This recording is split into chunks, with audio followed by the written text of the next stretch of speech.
Ngoba sakho umuntu manje ku late.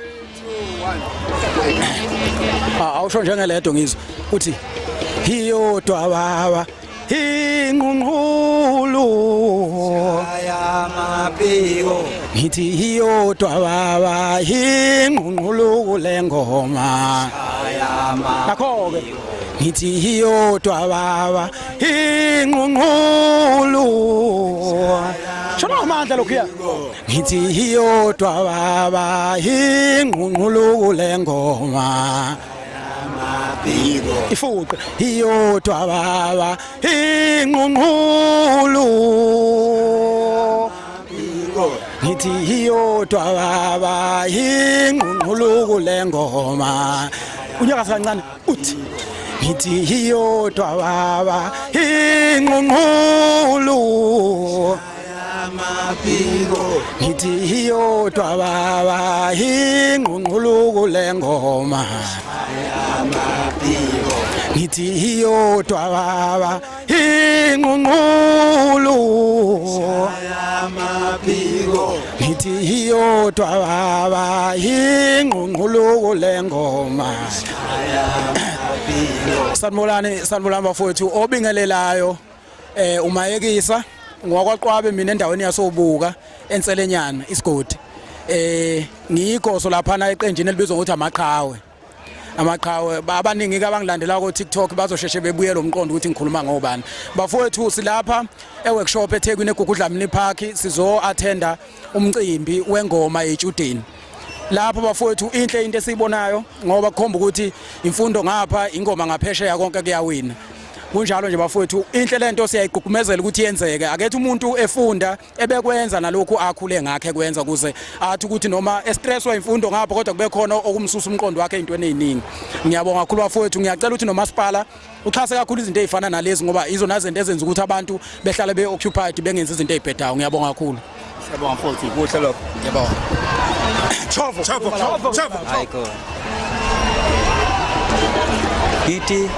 sithi iyodwa baba inqunqulu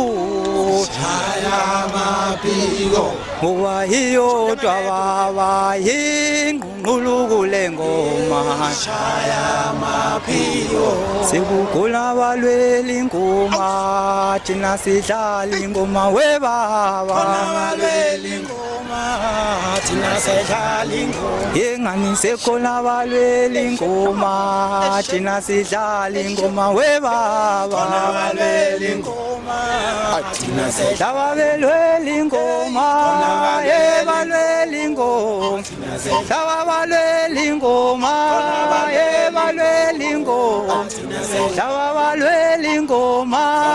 yebalweli ngoma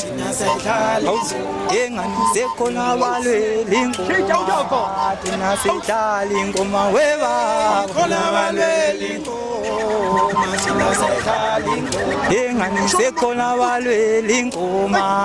thina sidlala ingoma webaba balweli ngoma balweli ngoma yebalweli ngoma laba balweli ngoma yebalweli ngoma ibambe sinibingelela bafowethu umshovo lo igoso lamawele libuya le phansi empangeni obuka cha sila ingomeni yama university bafowethu siyayigqugquzela lento esibona yenzeka siyajabula futhi ukuyibona isifike kuleli izinga siyethemba ukuthi bazoqhubeka njalo belokho benyusa nje igcina izifike ezingeni nanokuthi ngoba silapha nje ngathi abantu abebebukele kithi kakhulu masisuke sisemahostela sidlala ingoma besibizi sibavakashele sibaphela ama advice abasobe wafuna ngicabanga lokho enikubonayo abakwenza namhlanje kuumphumela yethu thina amagoso ukuthi mabe sibona senza futhi bayajabula okanye bayayijabulela into esuke sibanika yona so siyanxusa ukuthi nabafowethu laba okuyibona abasuke beshutha abasabalalisa umsebenzi wethu nabo makunemicimbi esuke kanje belithola uxhaso olusuke liqondene nabo ungabe ukuthi nje basabalalisa imisebenzi yethu kodwa ekugcineni ayikho into abayitholayo ngicabanga ukuthi ngizobe ngivale lapha ngimnanazi insizwa zeqopha mlondo insizwa zeqopha mlondo abaningi bangaze ngapha kokuyingezo hayi ngikhona ngapha sikhona abalweli ingoma thina sidlala ingoma webaba abalweli ingoma ingane thina sidlala ingoma yengane sikhona abalweli ingoma thina sidlala ingoma webaba abalweli ingoma thina sidlala abalweli ingoma yebalweli ingoma abalweli ingoma yebalweli ingoma ayisholo phansi kabe yengane sikhona abalweli ingoma thina sidlala ingoma webaba abalweli ingoma thina sidlala hayi nqando masosha kushene uzobonga nje shaya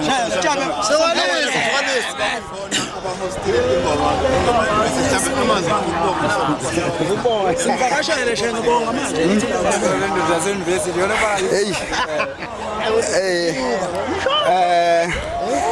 angabe ngiyayibiza ingoma kodwa umshovu sengilamlele cha mina okwami sekukuncane sekukubonga ukuthi obhuti uma benza into enhle kangaka esijwayele ukubukela kubona besibize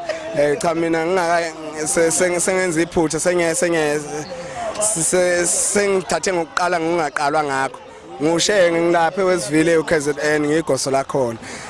cha la sijabule kakhulu ukuthi sibe kule ndawo nokwathi besazisa ukuthi sikhona ema-university siyagida ingoma siyaphila sigcina ngokugida kwezinye indawo amagoso la semva kwama amadala esibukela kona siyabonga kakhulu sengathi nginalo nangelinye ilanga angadedi kuthina ahlale njalo esikhulisa njalo siyabonga kakhulu.